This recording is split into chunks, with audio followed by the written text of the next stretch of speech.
Welcome to Wealth Wisdom. If you have ambitions to achieve financial success, please leave yes in the comment, and we are here to help you obtain insight and build wealth. The book we are going to share today is The Power of Habit by Charles Duhigg. Habits are simple cue routine reward loops that save effort. In the 1990s, a group of researchers at MIT were studying mice to learn more about how habits are formed in the brain. The mice had to find their way to a piece of chocolate that had been placed at the end of a T-shaped maze. Using special equipment, the researchers could monitor the brain activity of the mice as they sniffed their way to the chocolate. When the mice were first put in the maze, their brain activity spiked. They could smell the chocolate and they began searching for it. When the researchers repeated the experiment, however, they noticed something interesting. As the mice gradually learned where the chocolate was and memorized how to get there, go straight, then turn left, their brain activity decreased. This process of turning a sequence of actions into an automatic routine is known as chunking, and it forms the basis of all habit formation. Its evolutionary role is clear and crucial. It allows the brain to save energy and perform common tasks efficiently. Hence, even a complicated act that demands concentration at first, like finding a piece of chocolate in a maze or backing out of the driveway, eventually becomes an effortless habit. In fact, according to a 2006 paper by a researcher at Duke University, as many as 40% of the actions we perform each day are based on habit. In general, any habit can be broken down into a three-part loop. First, you sense an external cue, say, your alarm clock ringing. This creates an overall spike in your brain activity as your brain decides which habit is appropriate for the situation. Next comes the routine, meaning the activity you're used to performing when faced with this particular cue. You march into the bathroom and brush your teeth with your brain virtually on autopilot. Finally, you get a reward, a feeling of success and, in this case, a minty fresh tingling sensation in your mouth. Your overall brain activity increases again as your brain registers the successful completion of the activity and reinforces the link between the cue and the routine. Habits are incredibly resilient. In some cases, people with extensive brain damage can still adhere to their old habits. Just consider Eugene, a man with severe brain damage caused by encephalitis. When asked to point at the door leading to the kitchen from his living room, he couldn't do it. But when asked what he would do if he were hungry, he walked straight into the kitchen and took down a jar of nuts from one of the cabinets. Eugene could do this because learning and maintaining habits happens in the basal ganglia, a small neurological structure embedded deep in the brain. Even if the rest of the brain is damaged, the basal ganglia can function normally. Unfortunately, this resilience means that, even if you successfully kick a bad habit, like smoking, you will always be at risk of relapsing. Before we continue, if you are interested in this topic, please consider subscribe and give us a thumb up. Let's continue. Habits stick because they create craving. Imagine this scenario. Every afternoon for the past year, you've bought and eaten a delicious, sugar-laden chocolate chip cookie from the cafeteria at your workplace. Call it a just reward for a hard day's work. Unfortunately, as a few friends have already pointed out, you've started putting on weight. So you decide to kick the habit. But how do you imagine you'll feel that first afternoon, walking past the cafeteria without indulging?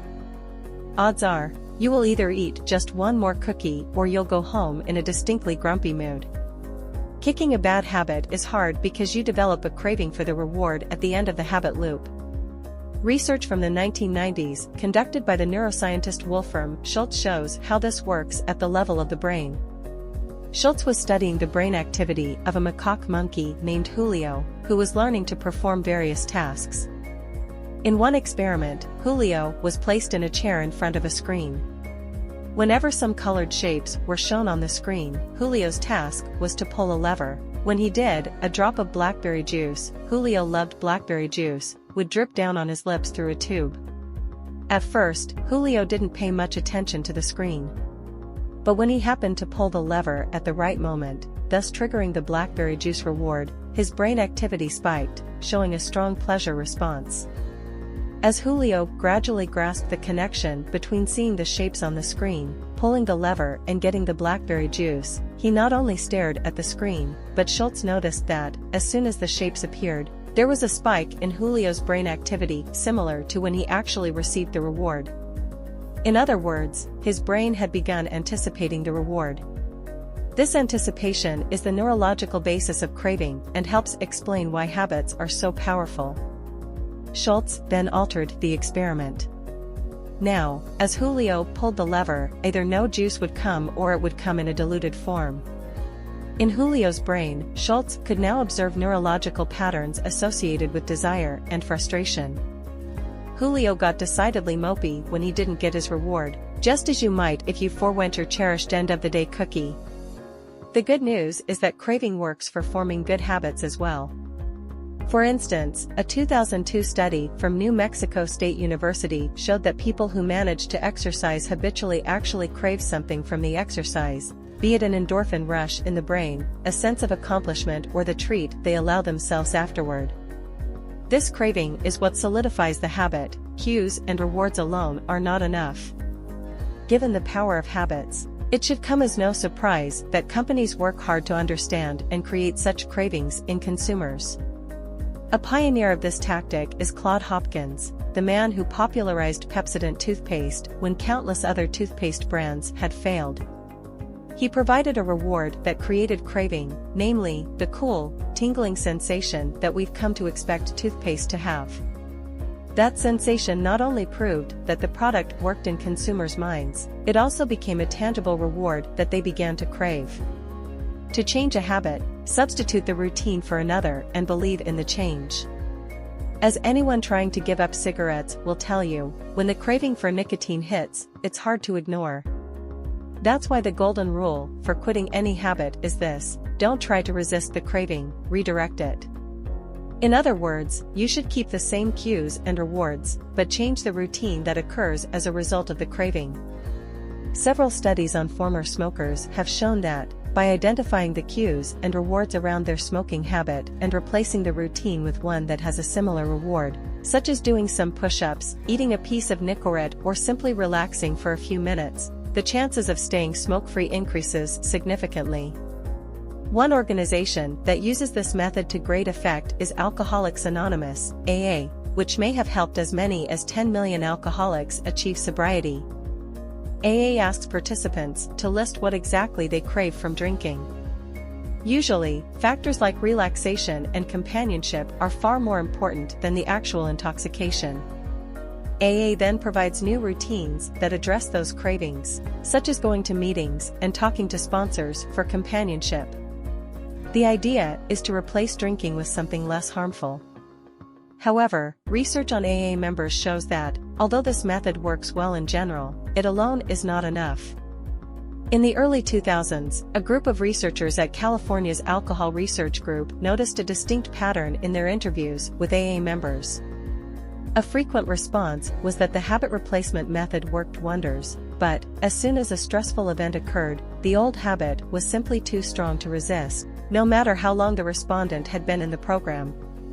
For example, one recovering alcoholic had been sober for years when his mother called to say she had cancer. After hanging up, he left work and went directly to a bar, and then, in his own words, was pretty much drunk for the next 2 years.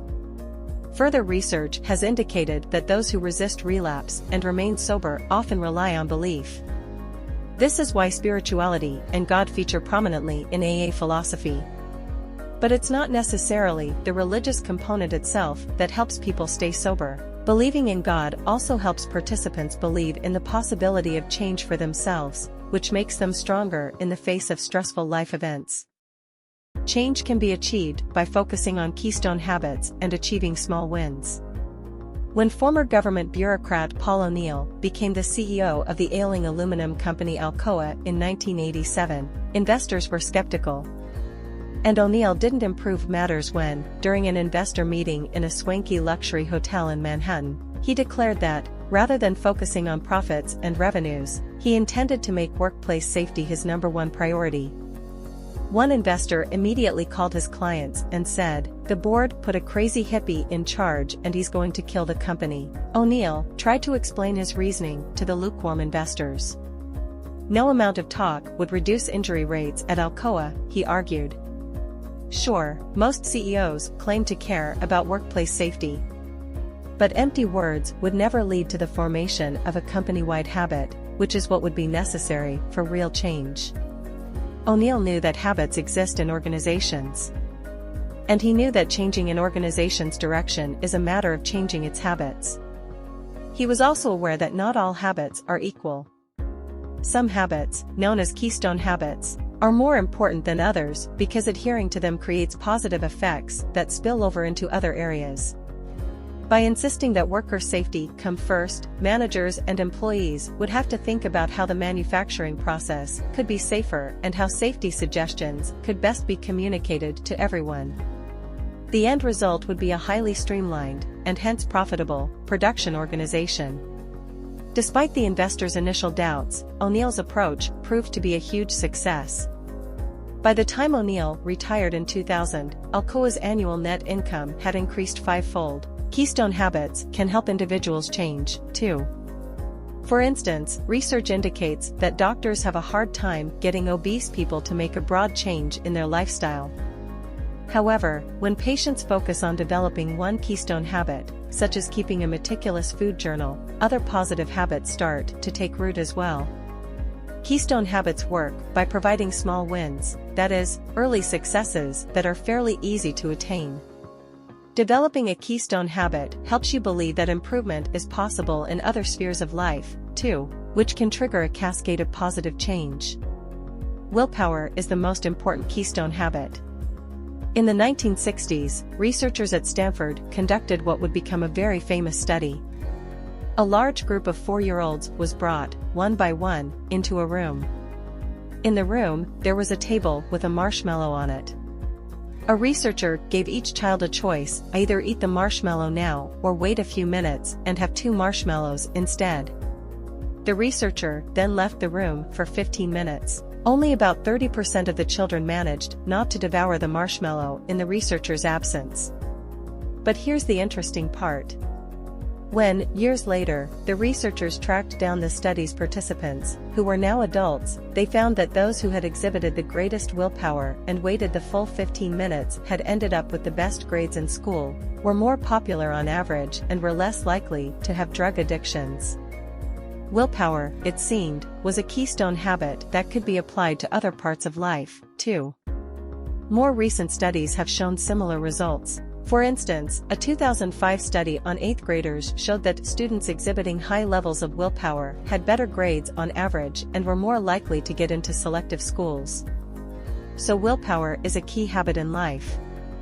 However, as you might have noticed if you've ever tried to start exercising more, willpower can be highly inconsistent. Some days, hitting the gym is a breeze; on others, leaving the sofa is nigh impossible. Why is that? It turns out that willpower is actually like a muscle; it can tire. If you exhaust it by concentrating on, say, a tedious spreadsheet at work, you might have no willpower left when you get home. But the analogy goes even further. By engaging in habits that demand resolution, say, adhering to a strict diet, you can actually strengthen your willpower. Call it a willpower workout. Other factors can also affect your willpower. For example, Starbucks found that, on most days, all of its employees had the willpower to smile and be cheerful, regardless of how they felt. But when things became stressful, for example, when a customer began screaming, they would soon lose their cool. Based on research, executives at the company determined that if baristas mentally prepared for unpleasant situations and planned out how to overcome them, they could muster enough willpower to follow the plan even when under pressure. To help them, Starbucks developed the aptly named latte method, which outlines a series of steps to take in a stressful situation: listening to the customer, acknowledging their complaint, taking action, thanking the customer, and, lastly, explaining why the issue occurred. By practicing this method over and over, Starbucks baristas learn exactly what to do should a stressful situation arise, and can stay cool. Other studies have shown that a lack of autonomy also adversely affects willpower. If people do something because they are ordered to rather than by choice, their willpower muscle will get tired much quicker. Organizational habits can be dangerous, but a crisis can change them. In November of 1987, a commuter at the King's Cross station in London approached a ticket collector and said he'd just seen a piece of burning tissue by one of the building's escalators. Rather than investigating the matter or notifying the department responsible for fire safety, the ticket collector did nothing. He simply returned to his workstation, thinking it was someone else's responsibility. This was perhaps not so surprising. Responsibilities in running the London Underground were divided into several clear-cut areas, and, as a result, staff had formed an organizational habit of staying within departmental bounds. Over the decades, an intricate, hierarchical system of bosses and sub-bosses, each highly protective of his authority, had emerged. The nearly 20,000 employees of the London Underground knew not to encroach on each other's terrain. Under the surface, most organizations are like this, battlegrounds on which individuals clamor for power and rewards. So, in order to keep the peace, we develop certain habits, such as minding one's own business. Soon after the ticket collector returned to work as usual, a huge fireball erupted into the ticket hall.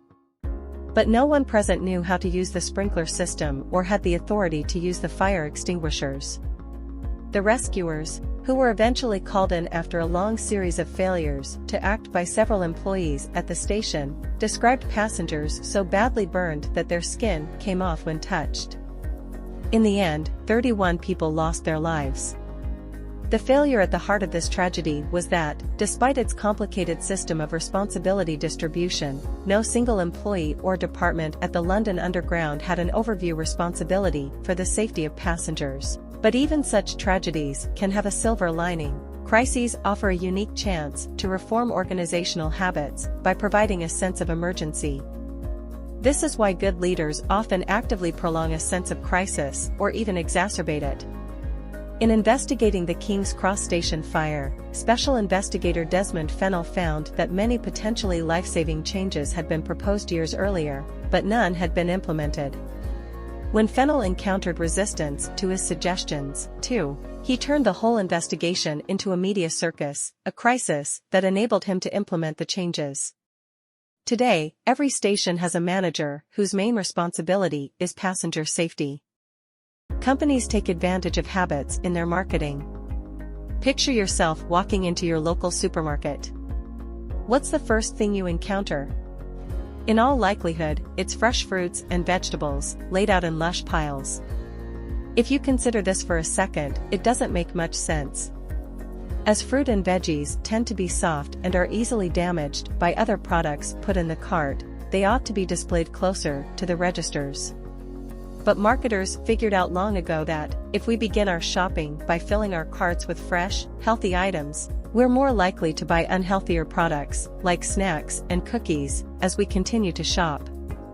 This might seem pretty obvious, but retailers have figured out far subtler ways to influence customers' purchasing habits. For example, here's a surprising fact: most people instinctively turn right when entering a store.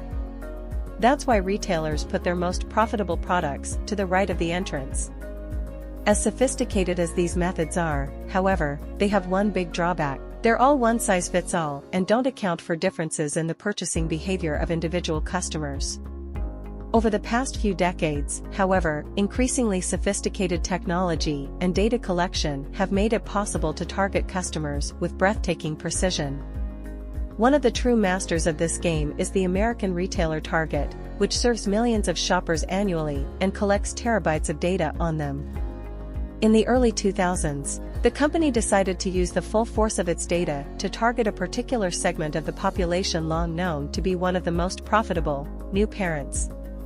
To get a leg up on its competitors, however, Target wanted to do more than market to new parents. It wanted to draw in expecting parents before their babies had even arrived. To accomplish this, it set out to determine pregnant women's purchasing habits. In the end, Target's analysis worked so well that it marketed to a pregnant teenage girl who hadn't yet told her family about her situation. Target sent her baby-related coupons, prompting her father to pay the local Target manager an angry visit. "She's still in high school," he said. "Are you trying to encourage her to get pregnant?" When the truth came out, it was the abashed father's turn to apologize. But Target soon realized that people resented being spied upon. For its baby coupons to work, it figured out a clever way to bury them amid random and unrelated offers for things like lawnmowers and wine glasses. The offers had to seem like the familiar, untargeted ones. Indeed, when trying to sell anything new, companies will do their best to make it seem familiar. For example, radio DJs can guarantee a new song becomes popular by playing it sandwiched between two existing hit songs. New habits or products are far more likely to be accepted if they don't seem new. Target got a lot of flack for its invasive approach to marketing, but that doesn't mean it wasn't a smashing success. Due in large part to its work with targeting pregnant women, the company's revenues grew from $44 billion in 2002 to $65 billion in 2009. Movements are born from strong ties, peer pressure, and new habits. In 1955, a black woman named Rosa Parks refused to give up her bus seat for a white man in Montgomery, Alabama. She was arrested and charged, and the events that followed made her a civil rights icon. Interestingly, her case, though it's become the most famous, was neither unique nor the first. Many others had already been arrested for the same reason. So why did Parks's arrest spark a bus boycott that lasted over a year? First of all, Rosa Parks was especially well-liked in the community and had an unusually broad array of friends. She belonged to many clubs and societies and was closely connected to all kinds of people, from professors to field hands.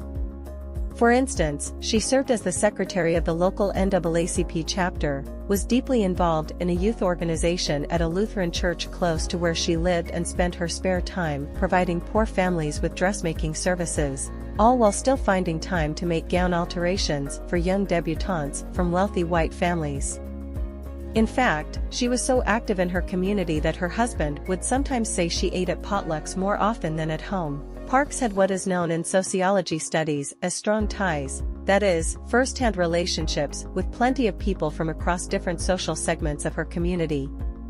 These ties not only bailed her out of jail, they spread word of her arrest throughout Montgomery's social strata, thus sparking the bus boycott. But her friends alone could not have sustained a lengthy boycott. Enter peer pressure. In addition to strong ties, social spheres also comprise weak ties, meaning acquaintances rather than friends. It is mostly via weak ties that peer pressure is exerted. When a person's larger network of friends and acquaintances support a movement, it is harder to opt out. Eventually, commitment to the boycott began waning in the black community, as city officials began introducing new carpooling rules to make life without buses increasingly difficult. This is when the final component was added, a speech by Dr. Martin Luther King Jr. advocating nonviolence and asking participants to embrace and forgive their oppressors. Based on this message, people began to form new habits, such as independently organizing church meetings and peaceful protests. They made the movement a self-propelling force. We bear the responsibility for changing our habits. One night in 2008, Brian Thomas strangled his wife to death. Distraught, he promptly turned himself in and was prosecuted for murder. His defense? He was experiencing something scientists refer to as sleep terrors. Research has shown that, unlike sleepwalking, during which people might get up from bed and start acting out impulses, when a person experiences sleep terrors, the brain effectively shuts down, leaving only the most primitive neurological regions active. Since he was in this state, Thomas thought he was strangling a burglar who was attacking his wife. In court, the defense argued that the instant Thomas thought someone was hurting his wife, it triggered an automatic response, an attempt to protect her. In other words, he followed a habit. Around the same time, Angie Bachman was sued by the casino company Harris for $500,000 in outstanding gambling debts. This was after she had already gambled away her home and her $1 million inheritance. In court, Bachman argued that she, too, was merely following a habit. Gambling felt good, so when Harris sent her tempting offers for free trips to the casino, she couldn't resist. Note that Harris knew she was a compulsive gambler who had already declared bankruptcy. In the end, Thomas was acquitted, and many, including the trial judge, expressed great sympathy for him. Bachmann, on the other hand, lost her case and was the object of considerable public scorn. Both Thomas and Bachmann could quite plausibly claim, "It wasn't me. It was my habits." So why was only one of them acquitted? Quite simply, once we become aware of a harmful habit, it becomes our responsibility to address and change it. Thomas didn't know he would hurt anyone in his sleep. Bachmann, however, knew she had a gambling habit, and could have avoided Harrah's offers by participating in an exclusion program that would have prohibited gambling companies from marketing to her. That's the end of today's sharing. If you like our content, please give us a thumb up and share it with your friends. See you next time.